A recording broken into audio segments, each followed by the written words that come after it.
I'm so happy to welcome you to Positive Links on behalf of the Center for Positive Organizations at the Ross School of Business. I'm Monica Worline, Faculty Director of the Center for Positive Organizations, and we have an audience with us online, so we want to say hello if you're joining us on the live stream.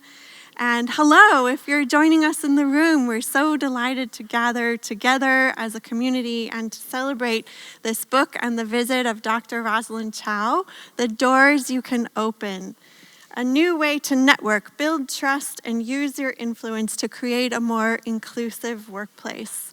Dr. Chow is an associate professor of organizational behavior at Carnegie Mellon University, and I have only known her a very short period of time, but I can tell you that she's incredibly gracious and incredibly generous to share so much of her time with us today. In addition to this talk, she's talking to our students over lunch. She's coming to guest teach in a class on campus. She gave a research talk yesterday, and we're so grateful. So thank you for joining us, Rosalind.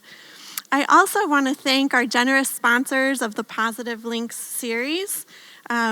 We get support from the Sanger Leadership Center, the Tauber Institute for Global Operations, and the Zell Lurie Institute for Entrepreneurship, and we're so grateful for their support.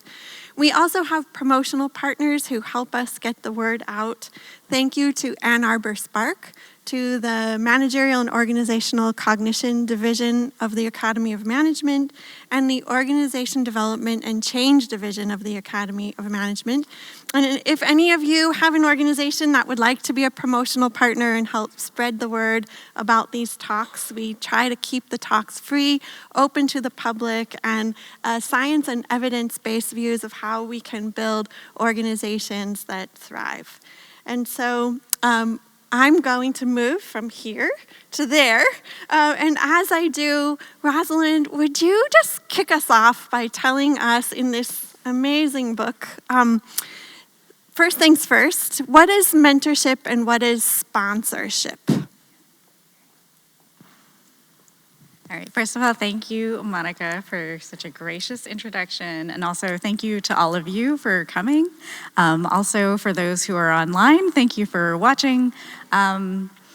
So the book is called The Doors You Can Open, because it's about the power of sponsorship, the power of being the person who opens the door for others, not necessarily the doors you can open for yourself, right? Or the doors that maybe others can open for you.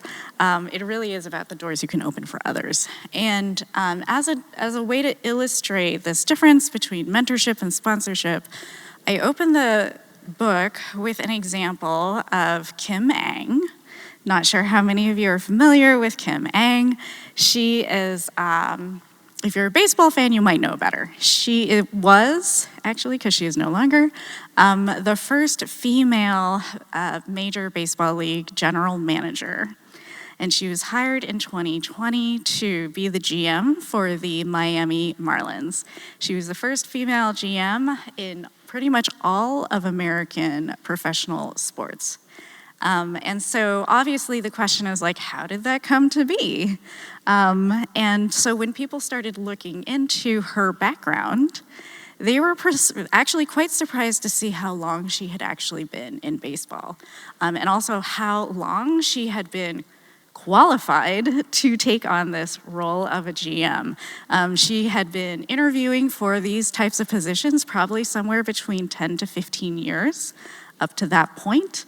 Once she was chosen to be the GM of the Marlins, people looking at her record were like, why was she not chosen earlier? And the reason was she was a great performer, probably had all of the right credentials, but people did not want to take a risk in hiring the first female GM. And so then the second question you can get to is like, well, then what happened that made it so that she was actually able to be hired? And it's because she had a sponsor, and her sponsor's name was Derek Jeter. So even if you're not a baseball fan, I'm sure you've probably heard of Derek Jeter. He's very famous Yankees captain. Also, I believe has a connection here. Before he went to the before he went to the Yankees, he had been admitted to Michigan, and ultimately ended up going into pro baseball instead of enrolling here, actually, as an undergraduate. Rosalind told us the story walking over here that just by coincidence at the graduate, her room key was the Derek Jeter key. That's so right. We still claim him as an alum. Yeah, and when I told the desk person, I was like, well, just so you know, he didn't actually ever matriculate. I'm sure they did not want to hear that. He offered me the Madonna key instead. But no, I was like, well, I'll take Derek Jeter. Derek Jeter's fine. So he was willing to be a sponsor. Yeah, so Derek Jeter knew Kim Ang from their days in the Yankees together. So she was an assistant GM at the time when the Yankees were like winning all the world championships. So like during kind of like the heyday of the Yankees, Kim Ang was actually already there kind of in the background. And so after Derek Jeter retired, he purchased a stake in the Miami Marlins. They had a GM. They ended up firing that GM. They needed a new one, and according to Derek himself, he said the only person that he wanted was Kim. Okay, so he reached out to Kim Ang, called her, and was like, "Are you interested?" And she, at that point, as I had mentioned, had already interviewed for this position at other teams and had been turned down many, many times. And she was kind of getting tired of constantly being told no.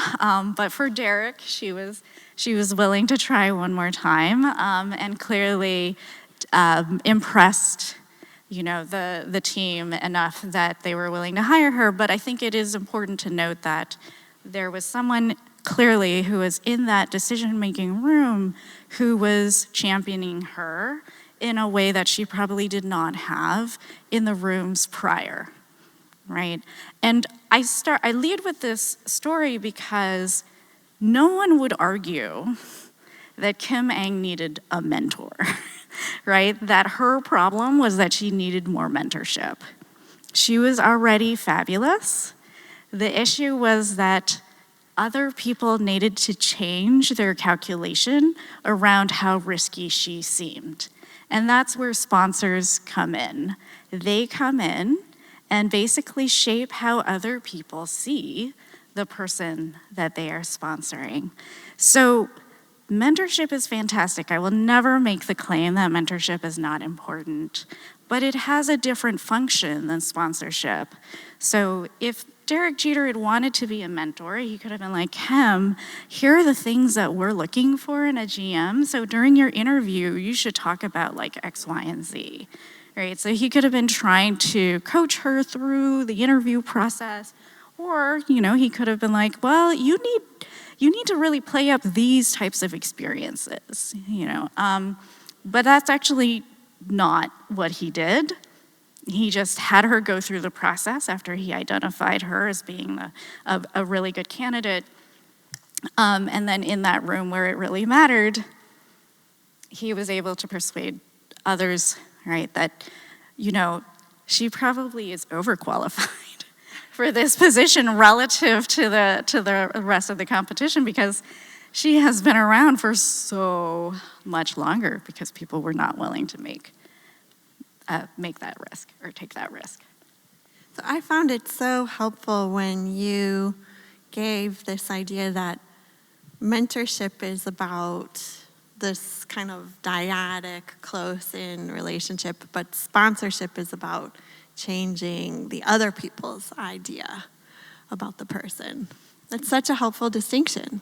Right, yeah, I know. So because most people think of mentorship and sponsorship as kind of being the same thing, and yeah, they're close cousins, but they're not exactly the same, right? And the big difference in my mind is this question of who's being asked to change, right? Who's the target that's being acted upon?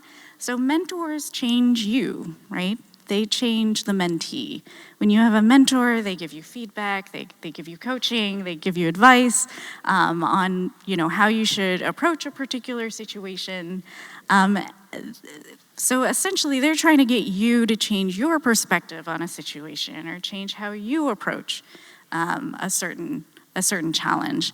And sponsors are not asking proteges to be any different than who they are. They think proteges are amazing, and they just need other people to think that their proteges are amazing. So what made you so passionate about sponsorship? Honestly, it's because I don't see a lot of research, because I am a researcher at heart. I wasn't seeing a lot of research on ways to make inequality better. Especially, so, I come from a social psychology background, and a lot of my earlier research was on power and status, social hierarchies, how inequality is maintained often through different psychological processes. So it was a career that was built on looking at how people may often inadvertently engage in behavior or think about inequality in a way that makes inequality more likely to be sustained. And it gets a little old to write research papers where you're just like, these things are very intractable. We don't have a lot of good understanding on how best to try and mitigate these social structures. And so sponsorship seemed like a really important way for that to happen. I started looking into sponsorship as an academic topic and quickly realized that the research on sponsorship was actually not as far along as I would have hoped, right? Or would have thought it was. And so thus began a very long trek into trying to figure out, well, if other people haven't been thinking or talking about sponsorship in this way, what does changing this differentiation between mentorship and sponsorship give us in terms of actionable advice that we can give to people who really care about these issues and want to do something about them? Yes, so evidence-based, research-grounded change maker, bringing out inclusion in organizations. I think you're part of the POS community at heart. It's so wonderful inviting you in to hear this story. I also hear in the book and in the way that you talk about the work with students and others, an implicit critique of the way that professional schools might teach networking, and networking as something that accrues benefits to me as the networker. So just to distinguish that kind of networking from what you're talking about and these networks of sponsor relationships, do you want to articulate that critique a little bit? Sure. So what Monica is referring to is that if you should read the book, which I hope you do, the subtext of a lot of it is, as Monica's pointing out, it's my personal diatribe against kind of more popular instantiations of networking. So if you ever go through some sort of networking training, mostly at a business school, but you probably will have some experience with this in other places, the exercise usually goes something like this. You are supposed to write down the name of the people you know, and then depending on who's training you, they'll also tell you, list out all the ways, all the benefits, all the resources that this person gives you. And then you're supposed to look at your network and basically try and categorize your connections in terms of whether or not they're giving you resources that you actually need, one, because maybe there are gaps, right? Maybe in your network, there are people who are missing. There are resources that you're missing, and therefore, when you go out to network, you're supposed to try and find people who will fill those gaps. All right, so that's one of the things that most people are taught. Also, if there are multiple people in your network who all fulfill the same function or give you access to the same type of resources, you're supposed to cull your redundant ties. Okay, so that's a fancy way of saying... Cut those people out of your life. Right. Which I can see by like the look on some of the faces in this crowd. You're like, that sounds terrible. Because that's just like not...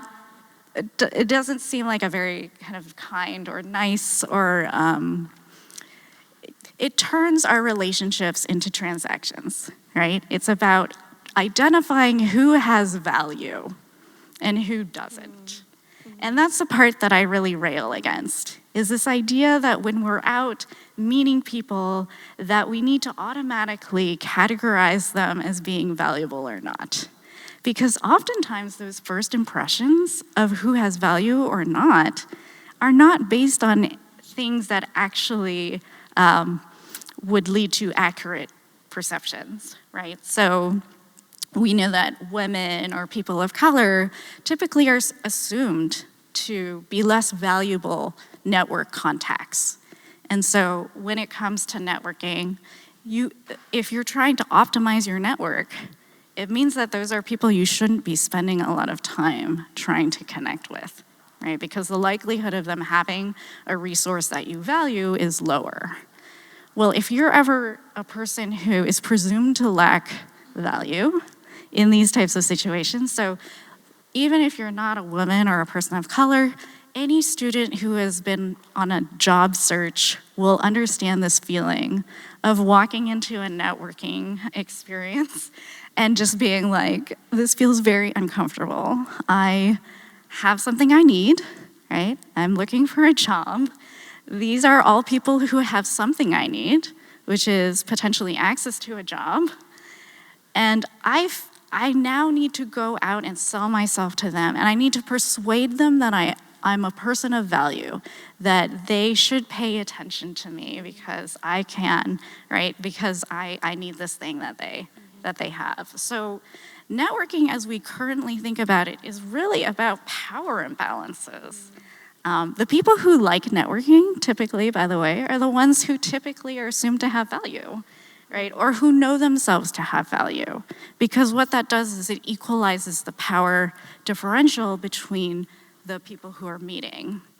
And so, as a person who studies power and status, I, of course, am very sympathetic to people who feel less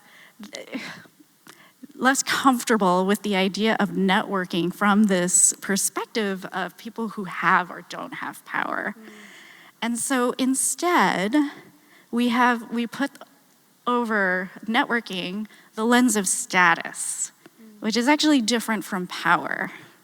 So this is going to sound a little pedantic, but bear with me. So for psychologists, we actually do differentiate between power and status. They're not the same thing, even though I think many of us often use them interchangeably. So power refers to control over resources. So when I just talked about networking as this very extractive kind of power dynamic related process, right? The reason people who are job seekers feel powerless is because they need access to some resource, right? That the other person has control over, which is a job.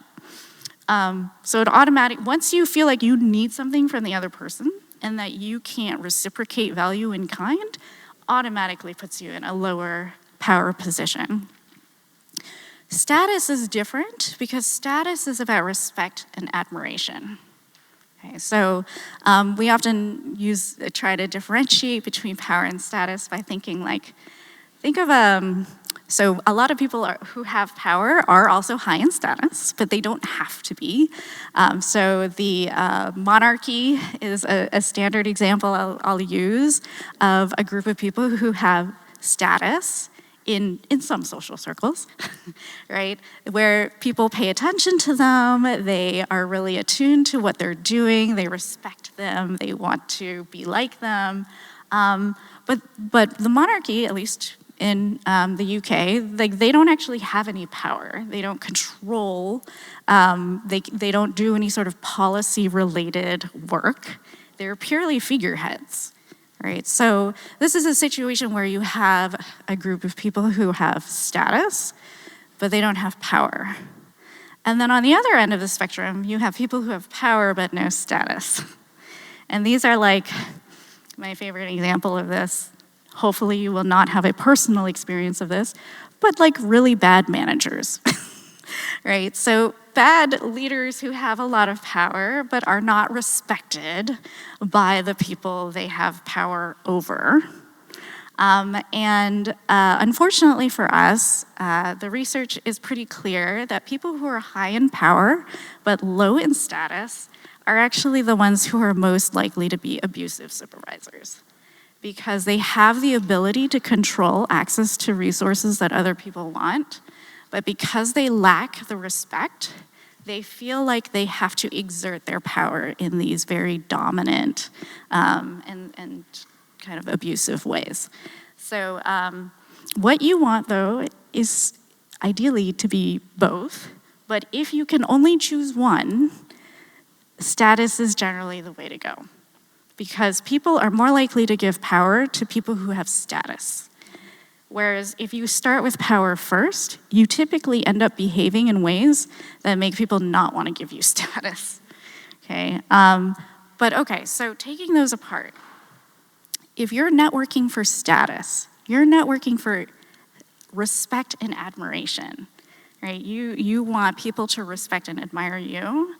Well, the way to induce respect and admiration from others is actually to give them respect and admiration first.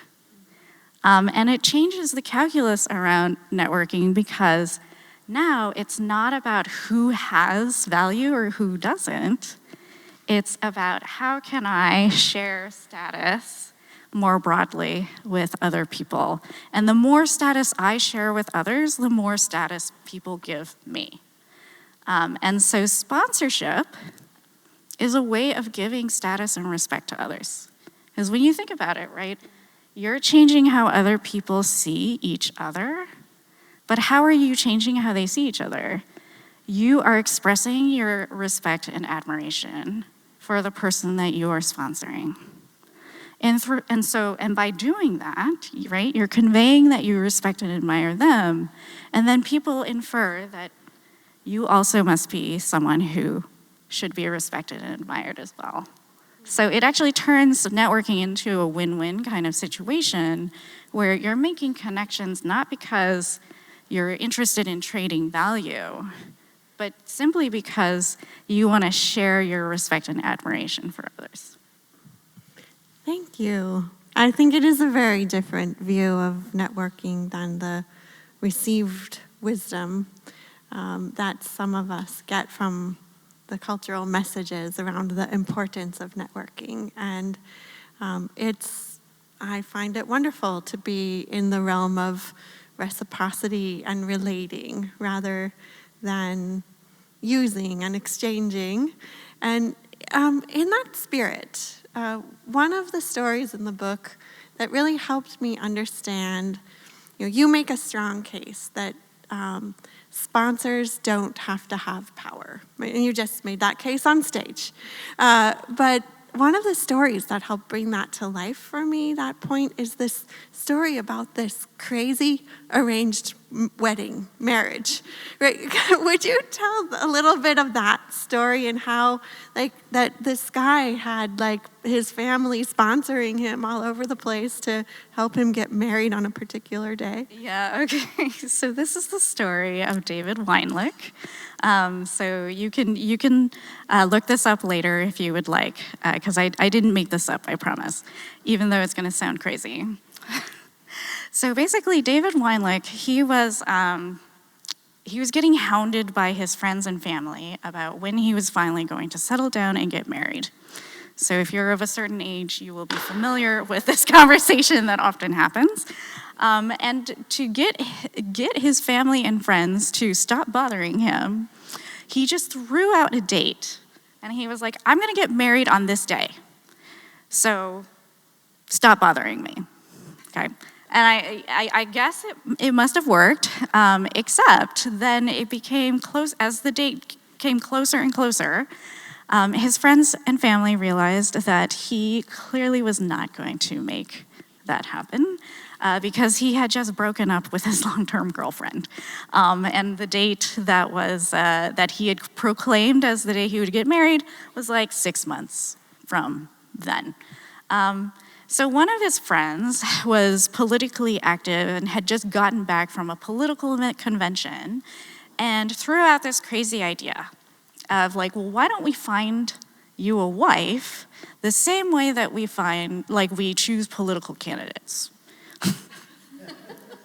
So what we're gonna do is we are going to bring in all these prospective wives, and you are going to trust us, your friends and family, to essentially vet all of these potential wives, and we will choose one for you. We will all vote on who we think you should marry, and whoever we choose, you have to marry that day.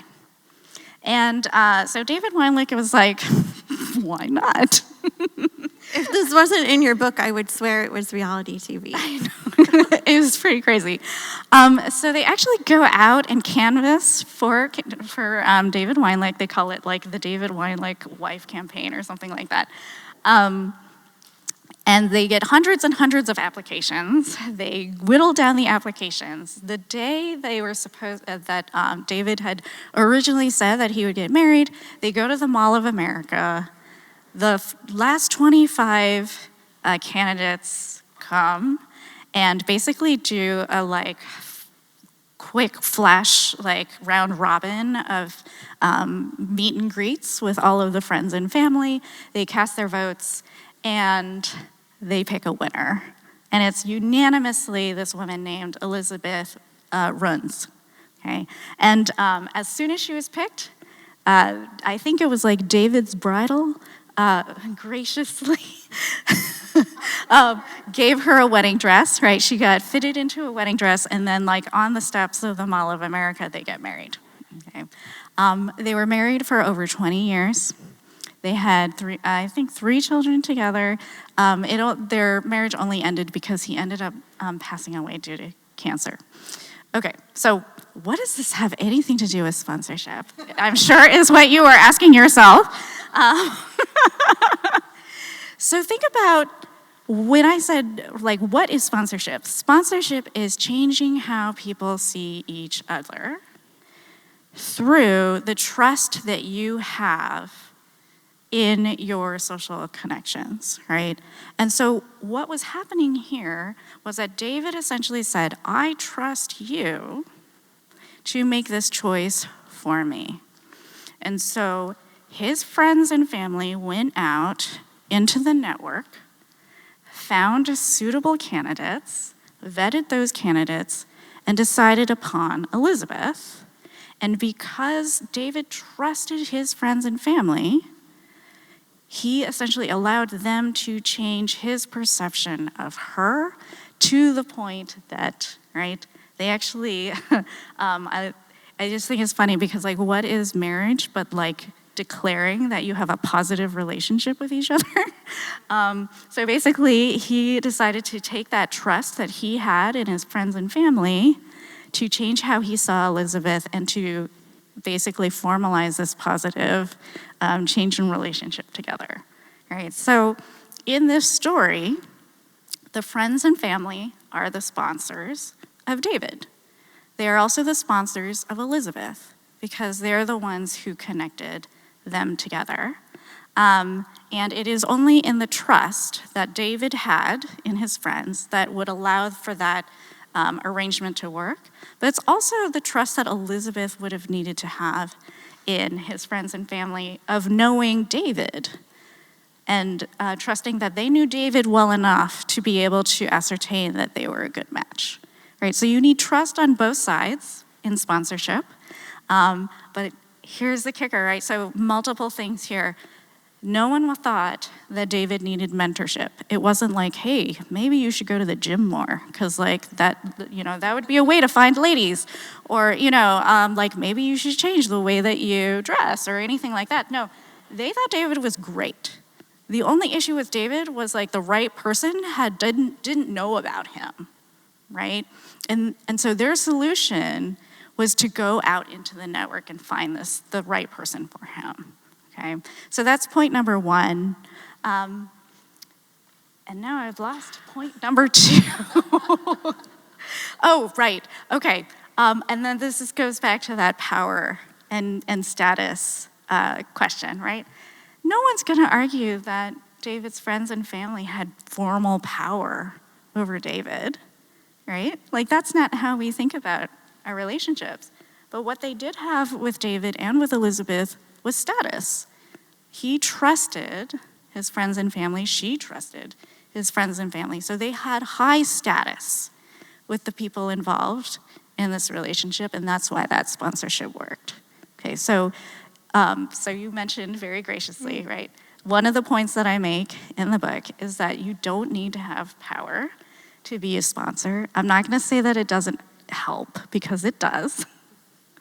But if you have status, meaning if people trust you and they trust your judgment and they think you're like a credible evaluator, you can be a sponsor, because the people who trust you are going to allow your judgment to change how they see other people. So anytime you, introduce friends to each other, or like colleagues to each other, or you say nice things about somebody you know to someone who doesn't know them, those are all forms of sponsorship that you're probably already engaging in. Thank you for the story. And I find the story wild, but also inspiring in all kinds of ways, because disentangling the power and status is one thing you can see happening in the story. The other thing that you can see is how an invisible community is kind of galvanized by this effort. And as that happens, all this trust, right, through these sponsorship action comes into view.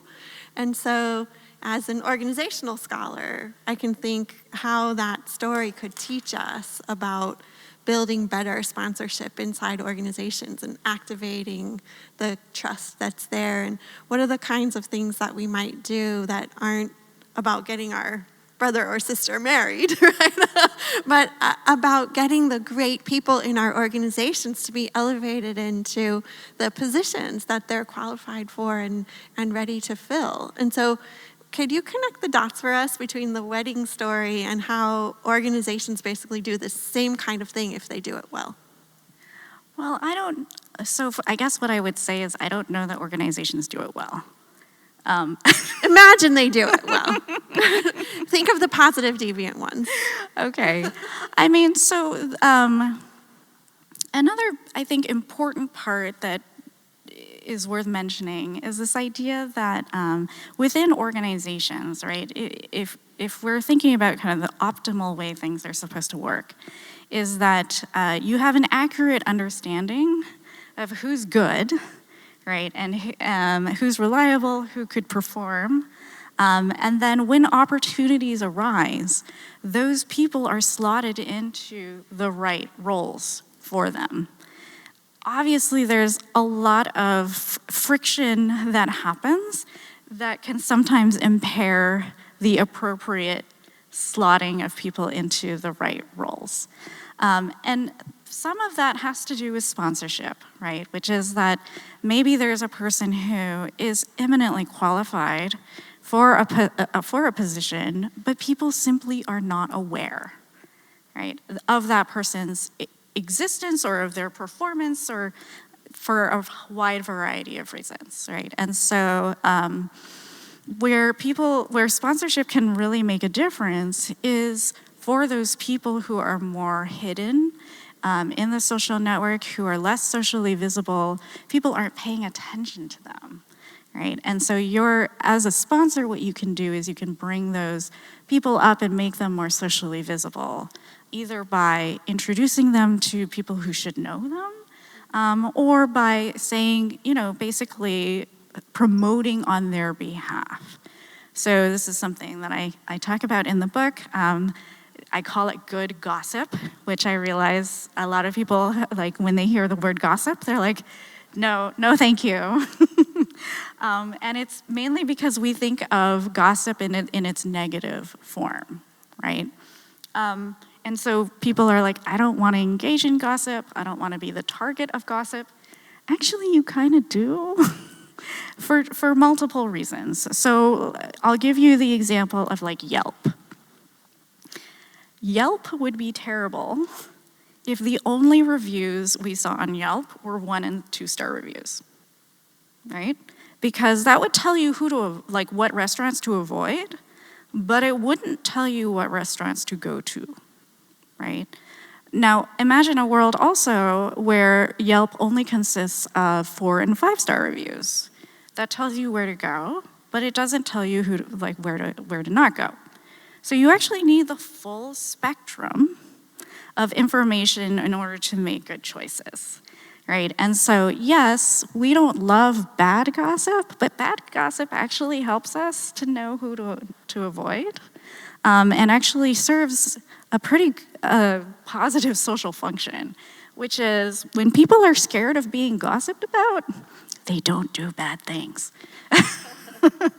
Right? It serves as a deterrent against behavior that the group would normally not want. But good gossip, which is what I'm hoping you'll do more of after this, is a way of celebrating and bringing to awareness people who live up to the group's values and are positive contributors to the group.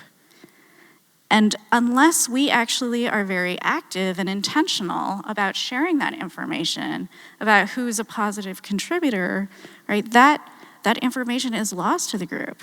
And you don't know who you should approach or who you should trust, right? And so one way you can contribute to the community is actually by making it known, right? By engaging in some sponsorship of other people to be like, hey, this person is a positive contributor. They live up to the values of the group in these ways, right? So we should celebrate this person. And one of the nice things too is by you articulating those values, right? By you being able to say, I respect and admire this person for these reasons, you're actually showing that you share the values of the group. And that is also something that gets rewarded with more status. So that's how you get it going. All right, so if organizations don't do such a good job of this, you help them do it better. So what are some ways that you help organizations build better sponsorship programs? So the one thing about sponsorship programs and mentorship programs, I should say, that is very hard is that they are kind of like the David Weinleck story, arranged marriages, right? So in a lot of organizations, the way these programs are run is you have a program manager who is tasked with running a sponsorship or mentorship program. They collect the names of people who the company would like to be sponsored or to be mentored. And then they collect another pool of people who agree to be mentors or agree to be sponsors. They somehow match them. Unclear how that match happens often. And then they say, yay, we're launching this program. And then, champagne and like... Not a big network full of trust. I'm not hearing that. No, right? So because the program manager doesn't necessarily have the trust with the mentors or the sponsors to have that trust kind of conveyed over to that person that they've been assigned to mentor or sponsor. And so you actually have to do a lot of work to create those relationships of trust between sponsors and proteges before you can actually have really good relationships that end up with positive organizational outcomes. So in terms of what I do is I help facilitate those relationships, but I also try to demystify the psychology behind the entire process. So people understand why we're doing what we're doing, and then the hope is actually, yes, we want the sponsors and the mentors in those programs to help their assigned person, but they should be able to take those learnings and do it for other employees as well, right? And once leaders understand this difference between sponsorship and mentorship, and some of these other things that I talk about in the book in terms of how constrained our networks tend to be, because we can't sponsor people we don't know, so then we need to start having a conversation about how do we know who we know? But once we have that conversation with leadership, they can then be much more intentional, not just in terms of how they sponsor their assigned protege, but also in how they sponsor and mentor their other direct reports. So you've alluded to this, but I think it would be good if we go straight into it a little bit. So if I want to sponsor someone and I believe I know them and I believe that they're going to be great for an opportunity that I can introduce them to, it's still a little risky for me. What if I sponsor a person and they don't turn out to do a good job? I know this is that risk of sponsorship kind of holds people back sometimes, and it's something that you help people work through in the book. Yeah, okay. So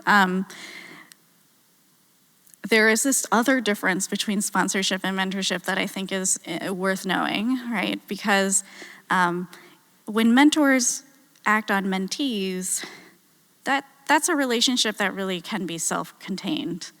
Sponsorship, almost by definition, requires an external observer. And what you're doing is you're transferring the trust that that observer has in the judgment of the sponsor to the protege, right? So basically I'm saying, I like this person, you like me, therefore you should like that person, right? And if you get it wrong, it's not just that that person is unhappy with the person that you've connected them to, they're also going to start wondering about your judgment and why on earth would you have thought that this person was good, right? So the risk associated with sponsorship is very different from the risk associated with mentorship. If a mentee decides they don't want to follow your advice, that's sad for them, I guess, right? But if a protege ends up not working out, that's not just bad for them, it's also bad for the sponsor. So people typically are much more stringent in their standards for who they're willing to sponsor. And then we also can start getting into these dynamics of, if I'm as a woman sponsoring another woman, now there are other considerations that come into play, where are people going to question whether or not I'm sponsoring this person because I just want to help other women, or because I actually have very high standards and this person reaches them. So there are other risks inherent with sponsorship, depending on kind of who you are, that we can talk about later. So the way to mitigate risk with sponsorship, and I do talk about this in the book, is that there are varying levels of sponsorship and kind of the strength of what you do on the behalf of somebody else. So I'll give you introductions as an example of how you can scale sponsorship up or down to either take on more risk or less risk. So oftentimes, if you've ever emailed people and tried to put them together, right? So there's multiple ways you can do this. You could, and this would not count as sponsorship in my book, you could say to your mentee, you could say, I think you should get in touch with this person. Tell them that you know me, right? Or that I said hi, right? Like as a way to, you're essentially allowing your mentee to be associated with you in some way so that the person's more likely to actually open the email and read it. But you're not actually making that connection directly, right? So that's a very low risk way of trying to make a connection.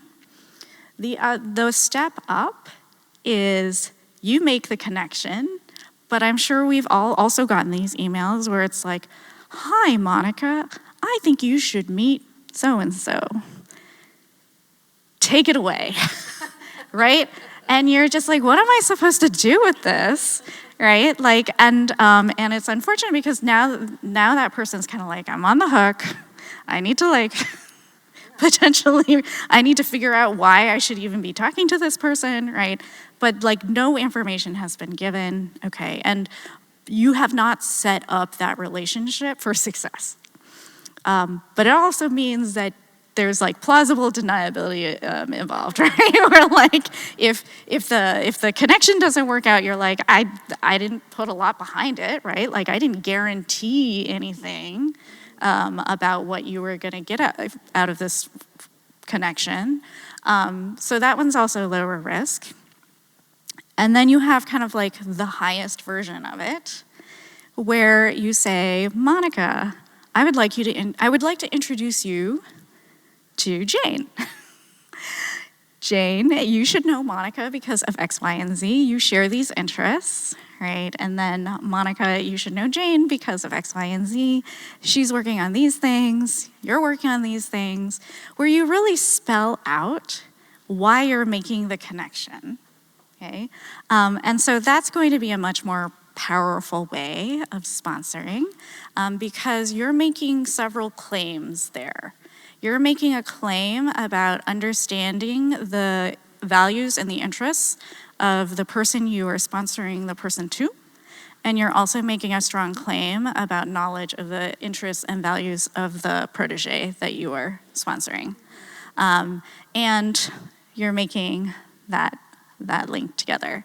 If you want to push it even further, you can start making claims about the future. So now we can start differentiating between sponsoring by referring specifically to observable things that have already happened versus making claims about future potential, right? Where you're making a forecast about how well this person's going to do, or how fruitful your connection is going to be. And those are the ones that are risky because if they don't work out, you have actually made a claim that is false, right? Whereas if you're just saying like, I've observed this about this person and then I observed this about you, and therefore I feel like there should be a connection there, I mean, you tried, but you're not making any promises that that could be perceived as subsequently broken. So that's what I mean when I say like you can scale sponsorship up and down. And so as part of your sponsorship journey, as I hope all of you will be more intentional about how you connect others and talk about others. These are some of the considerations you can take into account when you're like, I'm not sure how much skin I want to put into this. Like, I want to sponsor this person, but can I do it in a way that's a little bit safer for me? You tell this sort of compelling stories in the book about when sponsorship breaks down and some of the negative consequences. Are there also stories of sponsorship repair? Like, I found myself wondering, oh my gosh, what if I were in the shoes of letting someone down who sponsored me? Like, how do I fix it? Yeah, so this is a really interesting question. It's actually something that I'm very interested in general, which is this idea of like trust repair. How when trust is broken, how do you get it back? And I think the first thing that the research would suggest is like apologies are very helpful, but you have to apologize the right way. For an apology to be effective, just, like marital advice or friendship advice here, it is to acknowledge the harm that has been done, like actually naming what you did, taking responsibility for that action, right? But also, and this is the part that most people miss, is either asking the person how you can repair the relationship, or spontaneously offering solutions to ensure that the transgression doesn't happen again. Okay, and so that last part is actually the part that I think a lot of people miss about really good apologies. So if I had somehow let my sponsor down, and I was aware that they had sponsored me, and it was very clear that I hadn't lived up to what had been claimed, I would be very explicit with the sponsor. But what I would do is I would actually name the standards that I would think that the sponsor was holding me to, right? So basically saying, like, I know that when you suggested me for this position, that you had these expectations of me, and I did not meet those expectations in these ways. And I also acknowledge that my either inability or my lack of reaching those standards has not only hurt me, but also has hurt you, right? Because you're naming the harm, but you're also pointing to shared standards of performance. So that's the other thing that I think is really important, is to make it clear that you're not making excuses for yourself. You did not perform well, not because you didn't understand what the performance standard was that was required of you. It wasn't that, like, you thought what you did was great, and as it turns out that it wasn't actually, like, good enough. No, you knew what the performance standard was, and you shared those same sort of standards, and you know that you didn't reach them. And so when you apologize and you show, like, we're on the same page about what really great performance looks like, and I did not read it. I did not live up to them. I'm sorry for the harm to your reputation. Here's how I'm going to make sure that this doesn't happen again. That sounds very compelling and hard to do, right? So beautiful. Thank you. As we round the corner toward the end of our conversation here, I know that you are helping us be educated about sponsorship, but you're also calling on all of us to be more mindful, thoughtful, and skillful in how we sponsor others. So I wonder if you would talk about some of the tools that you have in the book, maybe just a short description of something like the Sponsorship 10 and how it might help all of us do a better job of sponsoring. Yeah, so one of the exercises in the book that I hope you'll complete, I believe it's in chapter 4, is an exercise I call the Trusted 10. And the start of it is very similar to your standard networking sort of assessment. So like networking instructors in the kind of more standard traditional approach, I do also ask you to list out your network connections. But instead of asking you to categorize them in terms of what sort of resources they provide you, there's two things that I have you do, which is one, I ask you to actually start looking at how much sponsorship is actually already occurring within your network. And so you can look at that by looking at who in your network is actively introducing people to each other. And then it also asks you to think about the kind of whether or not you're introducing people you know to each other.